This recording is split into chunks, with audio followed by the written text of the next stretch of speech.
অনেকে যদি বলে যে হুজুর হক বলা যাবে না, তাহলে আমি কোরআন হাদিস বাদ দিয়ে দিতে হবে, ঠিক না?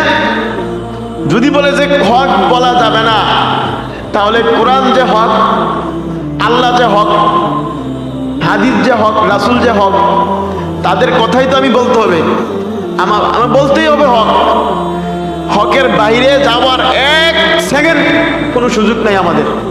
মুসলমান হইতে হইলে এক সেকেন্ডের জন্য কোনো সুযোগ নাই হকের বাইরে যাওয়া। হকের পক্ষে থেকে কি হবে? হাত যাইবে, না হয় পাও যাইবে, কল্লা আলাদা হয়ে যাবে। এটা সুন্নাত। নবী রাসূলদের এই অবস্থা হয়েছে, ইসলামের মধ্যে যারা ছিল তাদের এই অবস্থা হয়েছে। এটাকে আপনার যদি কল্লা চলে যায়, আপনি শহীদ। হকের পক্ষে থাকলে একটা কল্লা না, 1000টা কল্লাও যদি যায়, আমি যদি শহীদ হতে পারি, এটাই আমার জন্য সাকসেস। কারণ আমরা বর্তমানে যেই গুনাহ করি, আলেম হইয়া আমরা যেই গুনাহ করি, আমাদের একজন আলেমের জন্যই যথেষ্ট এই দুনিয়াটা ধ্বংস হওয়ার জন্য। আমরা এত গুনাহ করি। জানাজা দিয়া, জানাজার নামাজ পড়ে আমরা টাকার জন্য কারাকারি করি। কেন? একটা সাধারণ লোক দূর থেকে আসতে পারে জানাজার নামাজ পড়ার জন্য, আর আমি আলেম হইয়া মাথায় টুপি দিয়া রাসূলের লেবাস নিয়া যদি আমি সেখানে টাকার জন্য যদি আসতে হয়, টাকার জন্য না হইলে আলেমরা এখন আসে না। অধিকাংশ আলেমরা আসে না, সবাই না। কবর জিয়ারতে যায় একজনের জন্য, মৃত মানুষের জন্য দোয়া করাম, সেখানে আমার টাকার লোভ, সেখানে আমার ইচ্ছা টাকার দিকে। এই যদি হয় আলেমদের অবস্থা, আর সাধারণ মানুষের কি অবস্থা আল্লাহ ভালো জানে। সাধারণ মানুষের তো চিন্তাই করি না, বাঁধি দিয়ে রাখছি। শুধু আলেমদের চিন্তা করলে আজকে দুনিয়া ধ্বংস হওয়ার জন্য যথেষ্ট। আলেমরা এখন হক বলে না, জেলের ভয়। আর রাসূলুল্লাহ সাল্লাল্লাহু আলাইহি ওয়াসাল্লাম বলেছে, আর দুনিয়া সিজনুল মুমিন ওয়া জান্নাতুল কাফির, যে এই দুনিয়াটা, গোটা দুনিয়াটা হচ্ছে মুমিনদের জন্য জেলখানা, আর কাফেরদের জন্য হচ্ছে জান্নাত। নবীজি, আপনি যদি নবীজিকে মানেন, আপনি যদি আল্লাহকে মানেন, তাহলে আপনার জন্য এই দুনিয়াটা জেলখানা। রাসূলের কথার মিথ্যা নাই, কেউ প্রমাণ করতে পারে নাই। কিভাবে জেলখানা? আজকে জেলখানায় থাকলে কেউ অপরাধ করতে পারে না, কাউকে জুলুম করতে পারে না, সুদ ঘুষ এগুলোর সাথে যুক্ত থাকতে পারে না। আপনি, আপনার আমার জন্য, মুমিনদের জন্য তো রাসূল বলছে যে এই দুনিয়াটা জেলখানা। আমি মুমিন যদি হয়ে থাকি, তাহলে আমাকে আজান হইলে নামাজে চলে আসতে হবে। আমি যদি মুমিন হয়ে থাকি, আমি কাউকে জুলুম করতে পারবো না। আমি যদি মুমিন হয়ে থাকি, আমি পরনিন্দা করতে পারবো না। আমি যদি মুমিন হয়ে থাকি, আমি কোনো এই শিরকে লিপ্ত হতে পারবো না। আমি মুমিন হয়ে থাকলে আমি গান বাজনা সিনেমার দিকে যাইতে পারবো না, কারো সম্পদ আত্মসাৎ করতে পারবো না, কাউকে মিথ্যা বলতে পারবো না। জেলখানাতে এগুলো করা যায় না। তা আমি যদি মুমিন হয়ে থাকি, আমার জন্য তো এটাই জেলখানা। এই দুনিয়াটাই কি জেলখানা। আপনি জেলের ভয় মুমিনদেরকে কেউ দেখাইতে পারবে না। মুমিনরা এমনিই জেলখানার মধ্যে আছে। কি? মুমিনদেরকে কেউ যদি জেলের ভয় দেখায়, এর চেয়ে বোকামি আর নাই। মুমিনরা জেলকে ভয় পায় না। আর নবীজি জেল খাটছে, নবীরা জেল খাটছে, অনেক নবীরা, সবাই না, অনেক নবীরা জেল খাটছে। ইউসুফ আলাইহিস সালাম জেল খাটছে অনেক বছর। আমাদের নবীকে 3 বছর কারারুদ্ধ তো একটা স্বাভাবিক বিষয়, এর চেয়ে কঠিন অবস্থায় রাখছে, আবদ্ধ রাখছে। আমাদের নবী সেখানে এই অবস্থায় ছিল। তারপর আমরা যে ইমামকে মানি, সবচেয়ে বড় আমাদের মানে পৃথিবীর মধ্যে মানে 4 জন ইমাম তো প্রসিদ্ধ, অনেক ইমাম কিন্তু আছে। আমরাও কিন্তু ইমাম, কিন্তু আমরা ওই পর্যায়ের না। কিন্তু বড় যে 4 জন ইমাম, এই 4 জন ইমামের মধ্যে একজন হচ্ছে আরো বড়, ইমামুল আজম বলা হয় যাকে, মানে বড় ইমাম বলা হয়। তার নাম কি? ইমাম আবু হানিফা। আমরা মানে বাংলাদেশের মানুষ বেশিরভাগ যার নিয়ম মানে, ভালো খারাপ না। এই যে ইমাম আবু হানিফা, ওনার মৃত্যু হয়েছে এই জেলখানার মধ্যে, জালিমের কারাগারের মধ্যে থেকে ওনার মৃত্যু হয়েছে। ওনাকে জেলখানার মধ্যে আবদ্ধ রাখা হয়েছিল। শুধু জালিমের পক্ষে থাকে নাই, সরকারের পক্ষে, ওই সময়ের সরকারের পক্ষে থাকে নাই। সরকারটা ছিল কি? ইসলামের সঠিক পক্ষে যদি থাকতো, আমাদের যে ইমাম আবু হানিফা সেখানে তার পক্ষে থাকতো, কিন্তু ইমাম আবু হানিফা থাকে নাই। ইমাম আবু হানিফাকে লোভ দেখাইছে যে তোমাকে আমি এই কাজীর দায়িত্ব, এই বিচারকের, প্রধান বিচারকের দায়িত্ব তোমাকে দেবো। বলে যে না, আমি যদি এই পক্ষে চলে যাই তাহলে তো মানুষ মনে করবে যে এই মানে রাষ্ট্রপ্রধান সে সঠিক, সেটা আমি কখনো পারবো না। তাহলে ওনাকে জোর করে মারছে, অনেক পিটাইছে, অনেক আক্রমণ করছে, আর তারপরে জোর করে এই বিষ খাবাইয়া মারছে। ওনার তো মৃত্যু হয়েছে জেলখানার মধ্যে। এরকম এটা স্বাভাবিক বিষয়। হ্যাঁ, আলেমরা জেলকে ভয় পায় না, মুমিনরা জেলকে ভয় পাইলে চলবে না। মুমিন হইলে তো এই দুনিয়াটাই তার জন্য জেলখানা রাসূল বলে দিয়েছে। আর আর আমি তো এখন এখানে যে এই কোসায়াম মসজিদে যে আছি, এখানে আমি প্রায় 23 ঘন্টা বন্দি থাকি। এই যে রুমের মধ্যে প্রায় 23 ঘন্টা থাকি, আর না হয় ধরতে গেলে 23.5 ঘন্টায় আমি এখানে বন্দি থাকি। শুধু আসরের পরে একটু সময় আমি বাইর হই, বেশিরভাগ প্রতিদিনই। মাঝে মধ্যে হয়তো বিভিন্ন প্রয়োজনে বাইর হই, আর না হয় আসরের পরেও অনেক সময় এই যে এখানে রুমের মধ্যে যে থাকি, মসজিদের মধ্যে যে থাকি। তো এটাই তো আমার জন্য একটা জেলখানা, এটা আমরা অভ্যস্ত। হাফিজি পড়ার সময়, ছোট থাকতে হাফিজি পড়ি, যখন হাফ প্যান্ট পরতে পারি তখন হাফিজি পড়ি। তখনই ওই যে 4টা 3টার সময় উঠতাম আল্লাহর রহমতে, আর ওই যে মাঝখান দিয়ে খাবার দাবার একটু, তারপর আবার 10টায় ঘুমাই যাইতাম। আমাদের তো এটা জেলখানাই, এই দুনিয়াটা আমাদের জন্য কি জেলখানা।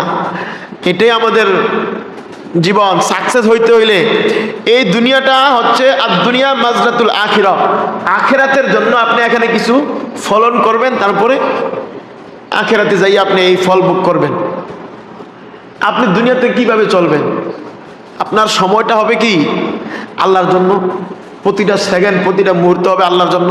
আর আপনি কি করে যাবেন সেটা হবে আপনার পরবর্তী সময়ের জন্য এই ফসল। এই দুনিয়াতে আপনি যদি শহীদ হতে পারেন, এর চেয়ে বড় ফসল আর কিছু নাই। বিনা হিসাবে জান্নাত। আল্লাহ তাআলা কোরআনের মধ্যে বলে যে তোমরা তাদেরকে মৃত বলো না, ওয়ালা তাকুলু, আল্লাহ নিষেধ করতেছে, লা তাকুলু, তোমরা এটা বলবা না, লিমান ইউকতালু ফি সাবিলিল্লাহ, যারা আল্লাহর রাস্তায় মরছে তাদেরকে মৃত বলবা না।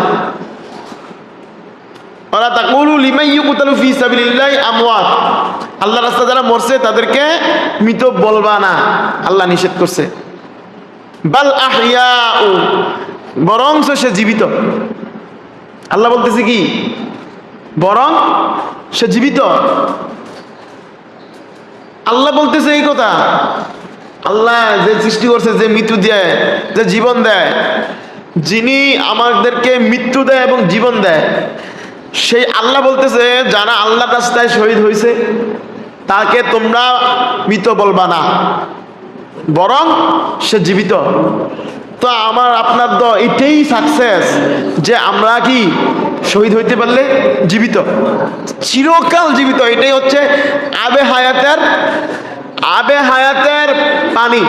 আমরা ছোট থাকতে গল্প পড়েছি, গল্প বিভিন্ন উপন্যাসের মধ্যে, যে আবে হায়াত এরকম আপনি অনেক গল্প পাবেন। আবে হায়াতের পানি। এই যে আবে হায়াতের পানি, এটা হচ্ছে কাল্পনিক গল্প। আবে হায়াতের কোনো পানি নাই, মানে আবে হায়াত মানে যেখানে মৃত্যু নাই। এই পানি পান করলে মৃত হয় না মানুষ বলে, এটা কাল্পনিক কাহিনী। কিন্তু বাস্তবিক কাহিনী আছে, বাস্তব হচ্ছে আবে হায়াত আছে। এই আবে হায়াত হচ্ছে শহীদে হওয়া, শহীদের মৃত্যু, শহীদের রক্ত জরা, শহীদের রক্তটাই হচ্ছে আবে হায়াত। সে যদি আল্লাহর রাস্তায় শহীদ হয়ে যায়, আল্লাহর রাস্তায় যদি সে মারা যায়, শুধু মারা যাওয়া না, আল্লাহর রাস্তায় শহীদ হওয়া। আল্লাহর রাস্তায় শহীদ হওয়াকে আল্লাহ বলে যে সে এই চিরকাল সে এই মৃত ছাড়া, সে জীবিত। চিরকাল কি জীবিত, তাকে মৃত বলা যায় না, মৃত বলা যাবে না, এটা নিয়ম নাই, ইসলামে এটা নিষেধ। আল্লাহর জন্য জীবন দিলে, শহীদ হইলে তাকে বলতে হবে যে সে আব হায়াতের মধ্যে আছে, সে জান্নাতের মধ্যে, নিশ্চিত জান্নাতি সে। মানে তার জন্য কি নাই, কোনো হিসাব নাই। আপনি আমি হিসাব দিতে গেলে আমরা আমাদের ঘরের মধ্যে যে থাকি সেখানে থেকে যে গুনাহগুলো আমরা করি এই হিসাবে আমরা দিতে পারবো না। আর বাইরে তো ভিন্ন বিষয়, বাইরের তো অভাব নাই। তারপরে মসজিদে একটা ইবাদতের জায়গা, সেখানে আইসাও তো আমরা অনেক সময় গীবত করি না। এই মসজিদে ভালো জায়গা আইসাও যে গুনাহটা আমরা করি। হ্যাঁ, ওয়াজিংরা বেশিরভাগ এই ওয়াজের মধ্যে যে গীবতটা করে, মানে ভালো জায়গা, এই ভালো জায়গার মধ্যে আমরা যেই অন্যায়টা করতেছি, এই অন্যায়ের হিসাব তো আমরা দিতে পারবো না। এটাই তো আমাদের মানে সম্ভব হবে না, কথা বুঝছেন? আর খারাপ যেগুলা খারাপ করতেছি, যে খারাপ জায়গায় যে খারাপ করি, সেগুলোর হিসাব কিভাবে দেব? হ্যাঁ, আল্লাহ তাআলা আমাদের সবাইকে সকল খারাপি থেকে হেফাজত করার, সবাই বলি আমিন। আমাদেরকে যেন আল্লাহ তাআলা শহীদ হিসেবে কবুল করে, সবাই বলি আমিন। যদি আপনার অন্তরে শহীদ হওয়ার তামান্না না থাকে, ইচ্ছা না থাকে, তাহলে আপনি এখনো সঠিক মুমিন না। আপনি যদি সঠিক মুমিন কিনা আপনি এখন যাচাই করতে পারেন। আপনার অন্তরে যদি এই ইচ্ছা না থাকে যে আমি শহীদ হতে চাই আল্লাহর রাস্তায়, যদি আপনার অন্তরের মধ্যে এখনো এই ইচ্ছাটা না আসে, তাহলে আপনি প্রকৃত এখনো পুরোপুরি মুমিন হতে পারেন নাই। এই জন্য কি, একটা মুমিনের ইচ্ছাই তো থাকবে সে শহীদ হবে, ইচ্ছাই তো থাকবে যে আমি শহীদ হব, আমি বিনা হিসাবে জান্নাতে চলে যাব। এই দুনিয়া যেই অবস্থা, এখান থেকে মুক্তি পাওয়ার তো একটাই রাস্তা, শহীদ হওয়া। হ্যাঁ, রাসূলুল্লাহ সাল্লাল্লাহু আলাইহি সাল্লামের সাহাবায়ে কেরামরা, বড় বড় সাহাবীরা তারা শহীদ হয়েছেন।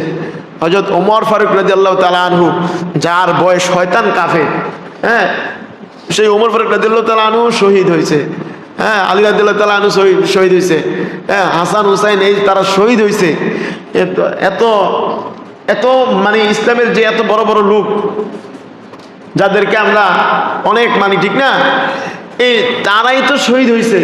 আর আপনি আমি এখনো শহীদের চিন্তাই করতে পারতেছি না। এটা আমাদের বড় দুঃখের বিষয়। তো মুহতারাম হাজরিন, আল্লাহ তাআলা আমাদের এই দেশে, আমাদের সকল মুসলিম কান্ট্রির মধ্যে, ইসলামী এই সমাজের মধ্যে যেন আল্লাহ তাআলা শান্তি দান করে, সবাই বলি আমিন।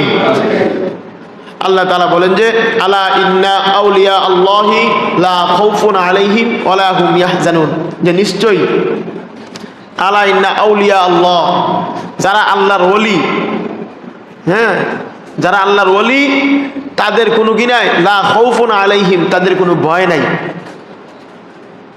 ওয়ালা হুম ইয়াহজানুন, তারা চিন্তিতও হবে না, মানে দুশ্চিন্তাগ্রস্তও হবে না। আল্লাহর ওলি কারা? এই আয়াতটা শুধু কিছু সংখ্যক এই দরবারমুখী যে মানে আলেম তো সবাই নাই, অল্প কিছু আলেম আছে, তারা কিন্তু আয়াতটা বলে। এই আয়াতটা সকল মুসলমানদের জন্য। কি? আলা ইন্না আউলিয়া আল্লাহি লা খাউফুন আলাইহিম ওয়ালা হুম ইয়াহজানুন। আপনি আমি আমাদের জন্য এই আয়াতটা হচ্ছে কি, যারা আল্লাহর ওলি তাদের জন্য কি নাই, কোনো ভয় নাই, কোনো তারা চিন্তিতও হবে না, দুশ্চিন্তাগ্রস্ত হবে না। আল্লাহর ওলি তো আপনিও, আল্লাহর ওলি তো আমিও। যদি আমি যদি আল্লাহর ওলি না হই, তাহলে আমরা কার ওলি? আপনি কি শয়তানের ওলি দাবি করবেন? না, আপনি দাবি করতে হবে যে আমি আল্লাহর ওলি, আমি আল্লাহর বন্ধু, আল্লাহ আমার বন্ধু। আপনি আল্লাহকে বন্ধু মানাবেন, আপনি আল্লাহকে বন্ধু মনে করতে হবে। আপনি কি শয়তানকে বন্ধু মনে করেন কোনোদিন? কেউ এটা মনে করেন? হ্যাঁ, তা এটা মনে করেন না। মনে করতে হবে কাকে বন্ধু? আপনার অন্তরঙ্গ বন্ধু হচ্ছে কে? বলেন কে? আল্লাহর নামটাও আওয়াজ করতে পারেন না। আপনার আমার অন্তরঙ্গ বন্ধু কে? আল্লাহ। তো আপনি স্বীকার করেন আল্লাহ আপনার বন্ধু। এখন আপনি যদি একটু ভালো চলেন, আল্লাহ আপনাকে স্বীকার করবে। আপনি আল্লাহর শুকরিয়া আদায় করেন, আপনি আল্লাহর শুকরিয়া আদায় করলে আপনাকে আল্লাহর নিয়ামত বানিয়ে দিবে। আপনি যখন আল্লাহর স্মরণ করেন, হ্যাঁ, ফাযকুরুনি আযকুরুকুম, আপনি যখন আল্লাহর স্মরণ করেন তখন আল্লাহ আপনার স্মরণ করে। আপনি যখন আল্লাহকে বন্ধু মনে করেন তখন আল্লাহ আপনাকে কি মনে করে? বন্ধু মনে করে। আপনি মনে করেন না কেন? আপনি মনে করতে হবে যে আল্লাহ আপনার বন্ধু। আপনার উপরে এটা কর্তব্য। আর আল্লাহ আপনাকে বন্ধু বানাবে। তো আমরাও আল্লাহর কি ওলি, আরবিতে বলে ওলি, বাংলাতে বলে বন্ধু।